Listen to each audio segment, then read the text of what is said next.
आदरणीय प्रोफेसर साहब नए नए उदयपुर में पधारे हैं, उनका उदयपुर की जनता में मेहमान के रूप में, जमाई साहब के रूप में स्वागत है, नेता के रूप में स्वागत नहीं है।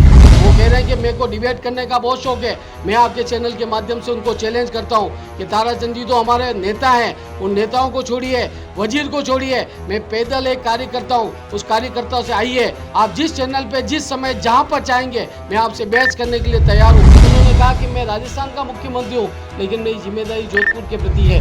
खाली चिल्लाने से और चिल्लाने के बात करके कि मैं सनातनी हूँ, मैं सनातनी हूँ, मैं सनातनी हूँ, कहने से काम नहीं चलेगा। यहाँ पर उदयपुर की जनता बहुत समझदार है और पूरे राजस्थान के मुख्यमंत्री का इस प्रकार से मूर्खतापूर्ण कथन कि जो मेरी प्रायोरिटी जोधपुर है, तो फिर आप जोधपुर के वोट लेके जोधपुर में काम करो। प्राणी मात्र की सेवा करने का जो सनातन संस्कृति का संकल्प है, उस संकल्प को साकार करने का काम कोई कर रहा है तो आदरणीय ताराचंद जी जैन कर रहे हैं।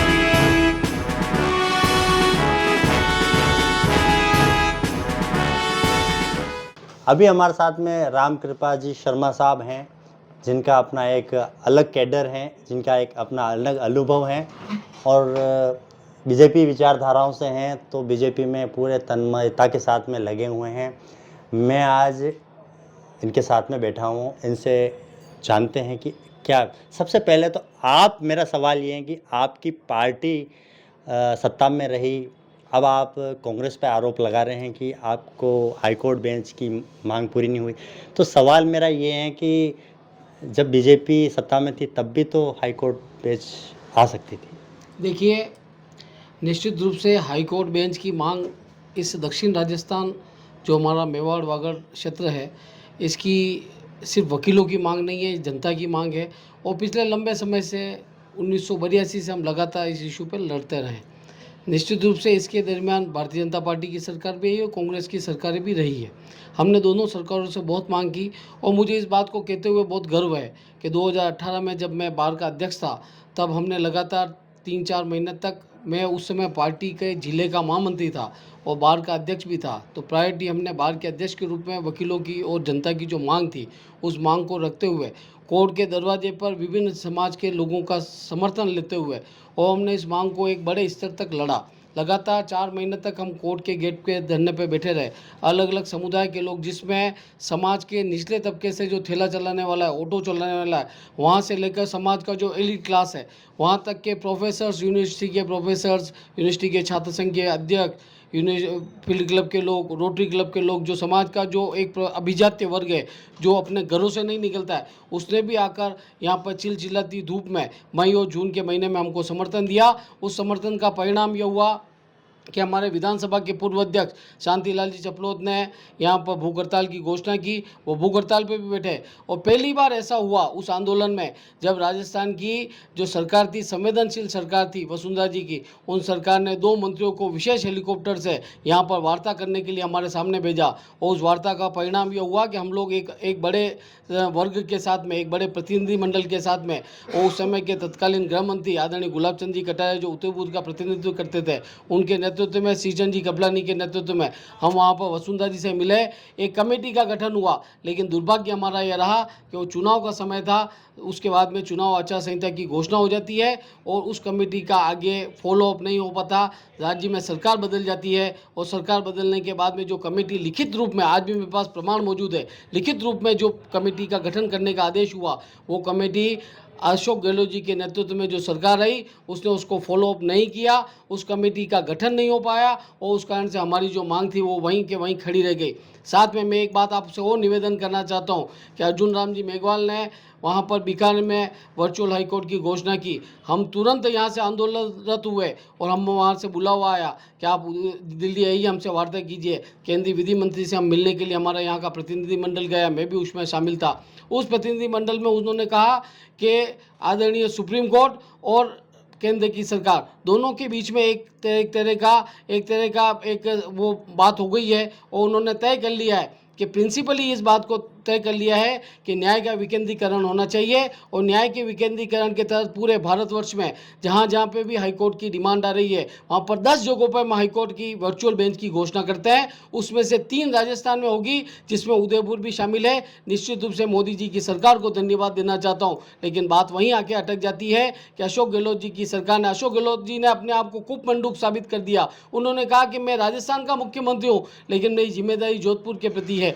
हमारे लोगों ने उनको वोट देकर अपने आप को मूर्ख पाया, ऐसा मेरा मानना है, क्योंकि अशोक गहलोत जी पूरे मुख्यमंत्री, कोई भी बने मुख्यमंत्री पूरे राजस्थान का होता है, और पूरे राजस्थान के मुख्यमंत्री का इस प्रकार से मूर्खतापूर्ण कथन कि मेरी प्रायोरिटी जोधपुर है, तो फिर आप जोधपुर के वोट लेके जोधपुर में ही काम करो। ऐसे मुख्यमंत्री की हमको आवश्यकता नहीं है। इसलिए जहाँ जहाँ भी जब भी भारतीय जनता पार्टी के लोगों ने, भारतीय जनता पार्टी के नेतृत्व ने इस हाईकोर्ट के बेंच के प्रति सहानुभूति दर्शाई, उसके प्रति आगे काम करने का प्रयास किया, अशोक गहलोत जी की सरकार ने वहाँ कहीं ना कहीं हर्डल उत्पन्न करने का प्रयास किया। इसलिए जब सरकार बदलेगी राजस्थान में, निश्चित रूप से यहाँ पे हाईकोर्ट की बेंच की स्थापना होगी, ऐसा मेरा मन कहता है, ऐसा मेरा विश्वास कहता है। उदयपुर की भाजपा में जो चल रहा है उस हिसाब से क्या प्रमोद सामर, पारसजीत सिंघवी मान तो गए हैं ऊपरी तौर पर, लेकिन क्या आंतरिक तौर पर उनका साथ मिल पा रहा है भाजपा को? या देखिए, हमारे जो भी वरिष्ठ नेता हैं, चाहे वो आदरणीय प्रमोद जी सामर हो, चाहे आदरणीय पारसजीत सिंघवी हो, उन्होंने जब भी कभी, एक बड़ा परिवार है, जब भी कोई एक निर्णय होता है तो उस निर्णय की दौड़ में बहुत सारे लोग शामिल होते हैं, और जो उसमें पिछड़ जाता है, किसी एक टिकट किसी एक व्यक्ति का होगा, जब टिकट किसी एक व्यक्ति का हो गया तो सब लोग एक मुखी होकर और एक लक्ष्य की दिशा में चले। ताराचंद जी जैन निश्चित रूप से आने वाली 25 तारीख को जनता उनको जिताएगी, और 3 तारीख को परिणाम के रूप में हम सब उसको देखेंगे कि सब लोगों ने, सब भारतीय जनता पार्टी के तमाम नेताओं ने उनका सहयोग कर रहे हैं। सभी अपने अपने वार्ड में, अपने अपने क्षेत्र में लगे हुए हैं। हो सकता है किसी के पास कोई एडिशनल जिम्मेदारी हो, बाहर की जिम्मेदारी हो, वो अपना समय थोड़ा कम दे रहा हो, लेकिन निश्चित रूप से सबका मन ठीक है, सब अपनी तन्मयता से भारतीय जनता पार्टी विचारधारा के लिए लगे हुए हैं, और ताराचंद जी जैन का रिजल्ट, ताराचंद जी जैन विधायक बनेंगे, इसमें कोई अतिशयोक्ति नहीं है। 3 तारीख को उनका जो रिजल्ट आएगा, उस रिजल्ट में इसकी परिणति हम सबको सामने दर्शित होगी। गौरव वल्लभ जी का एक वीडियो वायरल हो रहा है, उसमें वो कह रहे हैं कि क्या सनातन हैं, और सनातन के नाम पर बीजेपी वोटरों को, मतदाताओं को भ्रमित करने का काम कर रही है। उनके पास में कोई और मसला नहीं है, कोई मुद्दे नहीं है। आपको सनातनी सनातनी कह के वोट बटोर रही हैं, उनके पास में कोई ऐसा, मैं दावा करता हूँ, वो उनका कहना है कि मैं आया, मेरे जैसा शिक्षित आया तो मैं विकास करके दिखाऊंगा। मैं आपको 2 मिनट का समय इसमें अवश्य रूप से लेना चाहता हूँ। आदरणीय प्रोफेसर साहब नए नए उदयपुर में पधारे हैं, उनका उदयपुर की जनता में मेहमान के रूप में, जमाई साहब के रूप में स्वागत है, नेता के रूप में स्वागत नहीं है। जमाई साहब के लिए तो वो इसीलिए तो कह रहे हैं, जमाई साहब के तौर पे ही टिकट दे दो। मेरा अब मैं आपको पूरी तरह से इसको सिखा देता हूँ कि सनातन संस्कृति क्या। सनातन संस्कृति का मतलब हुआ सर्वे भवन्तु सुखिना। सनातन संस्कृति का मतलब हुआ वसुदेव कुटुंबकम। पहले सनातन संस्कृति को जानिए प्रोफेसर साहब, उसके बाद सनातन की बात कीजिए। आप अगर हिंदू धर्म की बात करते हो तो ताराचंद जी पे जिस प्रकार के अनर्गल आरोप लगा रहे हैं, मैं उस आरोपों का अक्षरशः खंडन करना चाहता हूँ।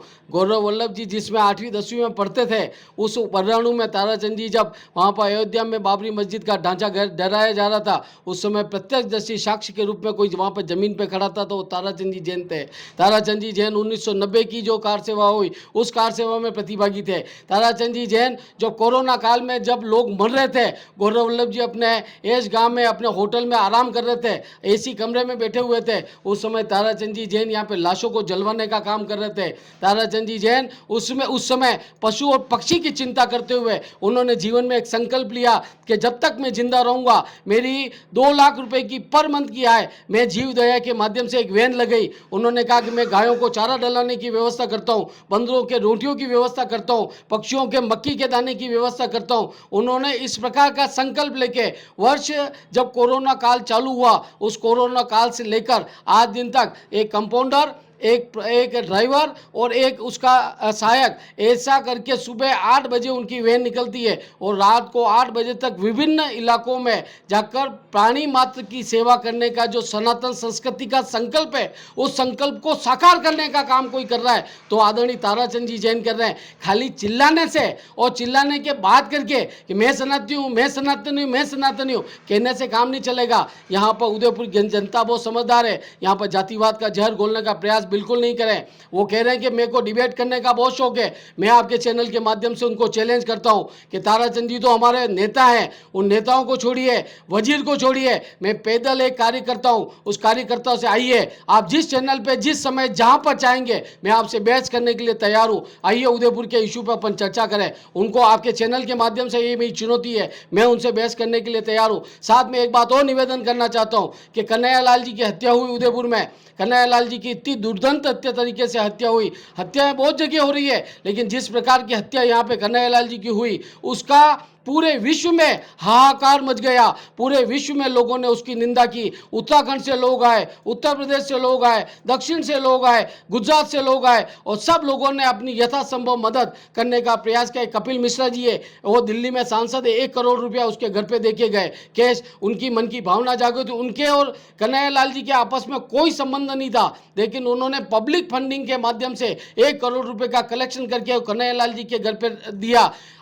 मैं प्रोफेसर गौरव वल्लभ जी से पूछना चाहता हूं कि आप तो हमारे यहाँ के जमाई हो, वर्षों से यहाँ पे जमाई के रूप में काम कर रहे हो, आप कितनी बार कन्हैयालाल जी के घर पे गए? एक भी बार नहीं गए। क्यों नहीं गए? उसका कारण मैं बताता हूं, क्योंकि उस कन्हैयालाल के परिवार का जो वोट है वो ग्रामीण विधानसभा में आपका वोटर नहीं है, इसलिए आप उसके घर पे जाना भी उचित नहीं समझते हो। 4 लाइनें उसके घर पे जाके सहानुभूति की तो व्यक्त करते हैं कि साहब इतनी गलत हत्या हुई, मैं आपके प्रति सहानुभूति व्यक्त करता हूं। लेकिन इस प्रकार का व्यक्ति जो सिर्फ मतलबी है, जिसने सिर्फ अपने मतलब के लिए इस प्रकार का सनातन संस्कृति का अपमान करने का प्रयास किया, ऐसे व्यक्ति के पक्ष में उदयपुर की जनता कतई नहीं हो सकती। वो भी कह रहे हैं कि आपके जो लोग कन्हैयालाल हत्याकांड पर अपनी भावनाएं व्यक्त कर रहे हैं, जो पार्टी कन्हैयालाल हत्याकांड को लेकर बात कर रही है, उनके नेता के फोटो कन्हैयालाल के जो हत्यारे थे उनके साथ में देखे गए। देखिए साहब, सार्वजनिक जीवन है, कोई भी व्यक्ति किसी के साथ खड़े रह के फोटो खिंचा सकता है। आज अपन दोनों बैठ के साथ में आमने सामने इंटरव्यू कर रहे हैं, कल को मैं अपराधी निकल जाऊं, आप अपराधी निकल जाओ, इसकी कौन गारंटी ले सकता है? वो तो उनके बाकायदा कार्यक्रम में आए थे। कोई भी व्यक्ति, हाँ, हत्या करने के बाद अगर मैं उससे जाके गलबैया कर रहा हूं तो ये निंदनीय है, ये स्वीकार योग्य नहीं है। लेकिन अगर कोई भी व्यक्ति सार्वजनिक जीवन में मैं कहीं निकलता हूं और कोई भी नेता के पास में जाके और सेल्फी ले ले साहब एक फोटो खिंचाना है, तो किसी के माथे पे थोड़ी लिखा हुआ है कि ये भविष्य में अपराधी बनने वाला है, इसलिए इस व्यक्ति के साथ में फोटो नहीं खिंचाऊं। इस प्रकार की गलत भावना समाज में फैलाने का प्रयास कतई नहीं करना चाहिए। मेरा ये कहना है कि गौरव वल्लभ जी कहाँ गए थे। मैं एक छोटी सी बात आपको विषय के उपरांत निवेदन करना चाहता हूं कि गौरव वल्लभ जी कहते हैं मैं जोधपुर में पैदा हुआ। गौरव वल्लभ जी पढ़ाई करने के लिए पाली चले गए, काम करने के लिए दिल्ली चले गए, चुनाव लड़ने के लिए जमशेदपुर चले गए। जमशेदपुर में जमानत जब्त होती है, 18,000 वोट आते हैं, 10% वोट आते हैं। वहां के बाद में उन्होंने ये सारे विजन जो उदयपुर में आज जनता को भरमाने के लिए बता रहे हैं, ये सारे विजन जो जमशेदपुर में बताए थे, और हारने के बाद में एक भी बार जमशेदपुर नहीं गए। आपका कौन सा विजन? आप उस विजन की परिणति वहां तो करा देते, यहाँ पे आ गए, उदयपुर में चुनाव लड़ेंगे, यहाँ पे जमानत जब्त होगी, यहाँ से पता नहीं नेक्स्ट डोर आपका कहाँ होगा, गुजरात होगा कि तमिलनाडु होगा। इस बात का कहीं ना कहीं निर्णय तो होना चाहिए। आदमी सारे रास्ते बंद हो जाते तभी तो ससुराल में आता है, तो वो भी ससुराल में आए हैं ना। ऐसा है कि मैंने आपको पहली लाइन में ये निवेदन किया कि जमाई साहब के रूप में पधारो हमारा पामना, आपका स्वागत है, आप हमारे माथे के मोर हो, आपका बहुत बहुत स्वागत है। लेकिन नेता के रूप में तो मेवाड़ का जा ही काम करेगा भैया। और मेवाड़ की गली गली आज बिच्छू घाटी पूछोगे तो वहाँ पूछेंगे बिच्छू पैदा होते हैं क्या वहाँ पे? आज पासवानों की गली पूछोगे तो वो कहाँ है? आज नागरवाड़ी कहाँ है? धीरे धीरे सीख जाएंगे। सिरोहीवाड़ा कहाँ है? अब जब जैसे ऊँटों का कारखाना पूछोगे ना तो सबसे पहले गूगल मैप खोलेंगे और उससे पता करेंगे कि गूगल सोलंकी घाटी कहाँ है, चिंतामणि की घाटी कहाँ है, वारियों की घाटी कहाँ है, ये बोहिले कहाँ कहाँ है, ये अभी पता करने में जब तक पता करेंगे, ये याद करेंगे ना, जब तक चुनाव समाप्त हो चुका और लोग पेटी बांध के वापस जमशेदपुर दिल्ली की यात्रा आपको करवा चुके होंगे। वो कह रहे हैं भाई जीत जाएंगे तो धीरे धीरे ये भी सीख जाएंगे, ऊँटों की घाटी में भी जाना का हो जाएगा, चिंतामणि घाटी में भी चले जाएंगे। मेरा ये निवेदन है कि पहले उदयपुर की बेसिक समस्याओं को समझिए, पहले उदयपुर के बेसिक लोगों का चरित्र समझिए, पहले उदयपुर उदयपुर के लोगों का वकील व्यवहार साहब, समझिए। उनका कहना है कि मैं जो मैनिफेस्टो लेके आऊंगा वो मेरा दावा है कि पूरे आज दिन तक के इतिहास में मेरा किसी ने सिर्फ भी एक छोटा सा प्रश्न है आपसे, आपके चैनल के माध्यम से गौरव वल्लभ जी से, ये सारा का सारा विजन आपने जमशेदपुर में रखा था, जमशेदपुर हारने के बाद कितनी बार गए, इस बात का पहले सबसे पहले जवाब दीजिए। और अगर उदयपुर में आ गए, हार गए, तो यहाँ पर आप एक बार स्टाम्प पेपर पे लिख के दीजिए कि मैं 5 साल तक हारने के बाद भी उदयपुर की जनता की सेवा करूंगा, तब उनके बारे में हम विचार वो करेंगे। तो कह रहे हैं मैं जीत रहा हूँ, एक तरफा जीत रहा हूँ, मेरा ऐसा होता है जनाधार कि बढ़ रहा है। कोई भी व्यक्ति ख्याली पुलाव पकाने के लिए स्वतंत्र है। किसी भी व्यक्ति को दिन में ख्वाब मुंगेरी लाल के हसीन सपने देखने से कोई नहीं रोक सकता। आराम से देखिए, उदयपुर की जनता 25 तारीख को मत पेटियां बंद करेगी और 3 तारीख को परिणाम आएगा, आपको सब पता चल जाएगा कि कौन जीता और कौन हारा। बहुत बहुत धन्यवाद, सुखद वार्ता हमने करने की कोशिश की, बहुत अच्छा लगा, बहुत अच्छा नुबरवरा, हमारे मुवक्किल भी खड़े हैं कुछ। बहुत बहुत धन्यवाद, शुक्रिया, जय मेवाड़।